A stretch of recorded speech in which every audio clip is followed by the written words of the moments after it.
Cricket প্রেমীদের জন্য আজকের সন্ধ্যা হতে চলেছে আবেগ, উত্তেজনা আর ইতিহাসের এক অসাধারণ মেলবন্ধন। কারণ আজ থেকেই শুরু হচ্ছে টাটা আইপিএল ২০২৬।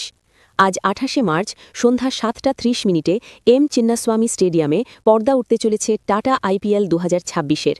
এই মরশুমের প্রথম ম্যাচেই মুখোমুখি হচ্ছে গত বছরের ফাইনালিস্ট দুই দল, রয়্যাল চ্যালেঞ্জার্স বেঙ্গালুরু এবং সানরাইজার্স হায়দ্রাবাদ।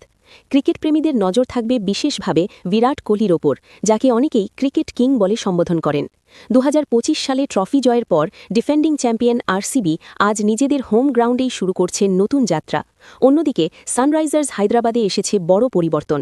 এই মরশুমে দলের নতুন অধিনায়ক হিসেবে দায়িত্ব পেয়েছেন লাস্ট টি20 world cup winning player Ishan Kishan. তবে এবারের উদ্বোধনে থাকছে না কোনো জমকালো সেলিব্রেশন বা ভিক্টরি প্যারেড। আরসিবি ম্যানেজমেন্ট ইতিমধ্যেই জানিয়ে দিয়েছে তারা এই মরশুমটি উৎসর্গ করতে চায় সেই সকল ভিকটিমদের স্মৃতির উদ্দেশ্যে যাদের হারানো আজও ভক্তদের হৃদয়ে গভীর ছাপ রেখে গেছে। এই শ্রদ্ধা জানাতে স্টেডিয়ামে সবসময় ১১টি আসন খালি রাখা হবে। ম্যাচ শুরুর আগে পালন করা হবে ১ মিনিটের নীরবতা। সব খেলোয়াড় মাঠে নামবেন কালো আর্মব্যান্ড পরে, শোক প্রকাশের প্রতীক হিসেবে। এছাড়াও প্র্যাকটিস সেশনে প্রতিটি খেলোয়াড় পরবেন ১১ নম্বর জার্সি, যা এই বিশেষ ট্রিবিউটের অংশ। একদিকে আবেগ, অন্যদিকে হাই ভোল্টেজ ক্রিকেট, এই দুইয়ের মিশলে আজকের ম্যাচ হতে চলেছে এক স্মরণীয় লড়াই।